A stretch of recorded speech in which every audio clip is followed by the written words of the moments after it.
Liesel and the Capitec Bank Team. Hello from Northern Italy. This is Colonel Mark Schmidt, and I want to say thank you. Thank you for leading without fear. I hope you enjoy the video that you're about to see.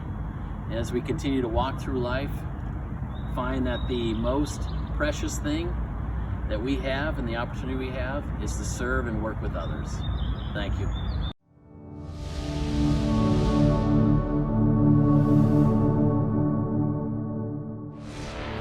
The United States Air Force fighter pilots are the most laser-focused, passionate people you'll ever meet.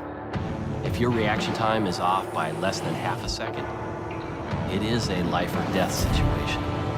They have to be that good.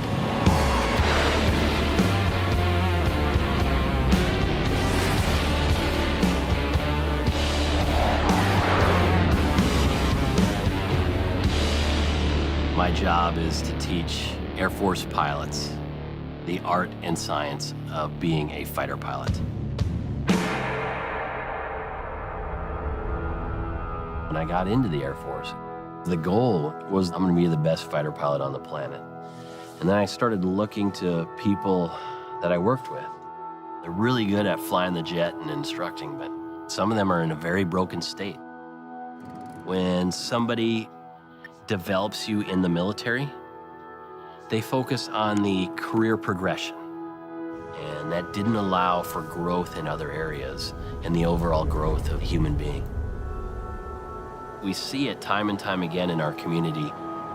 People are so good at being a fighter pilot, but they're missing these other critical elements.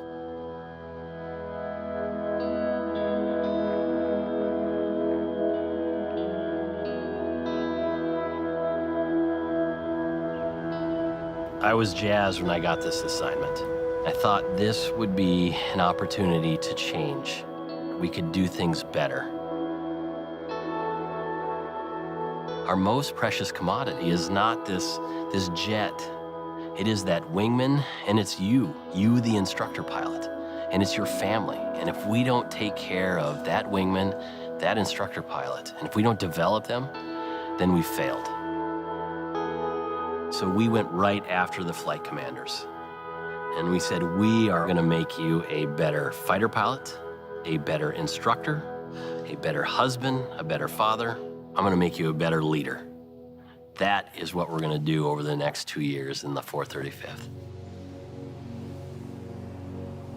For a long time, the military has worked on a leader-follower mentality. And one of the things Kaiser's really focused on is it's a leader-leader mentality. So it's leaders who are developing more leaders. One of the things we do in the squadron to develop the leadership team is we'll get together and we'll watch a video or go through a reading, and we'll sit around the table and discuss what spoke to us in the room about what we just watched. How can we apply it?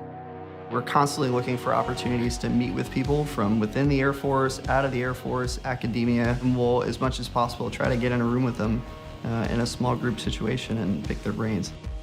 Serving under Kaiser's changed my leadership in some significant ways.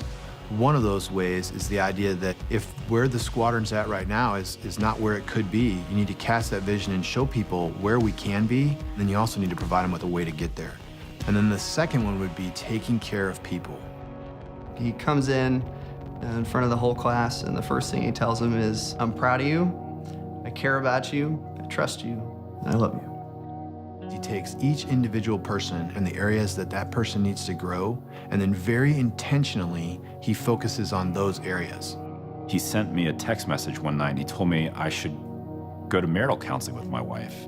Not because there was a problem, because he wanted me to focus on that part of my development. And we did. We went to marital counseling because Kaiser told me I should, and we're better for it. In our world, it's tough to be vulnerable.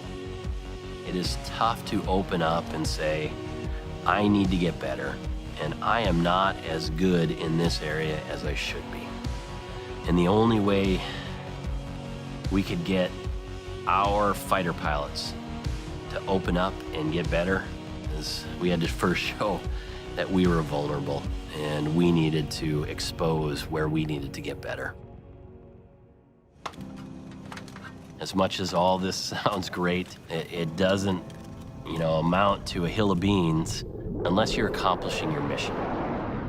We just had another inspection, and of all the squadrons in our wing, guess who shows up as the best squadron? It's the 435th. Our washout rate decreased by 85%. That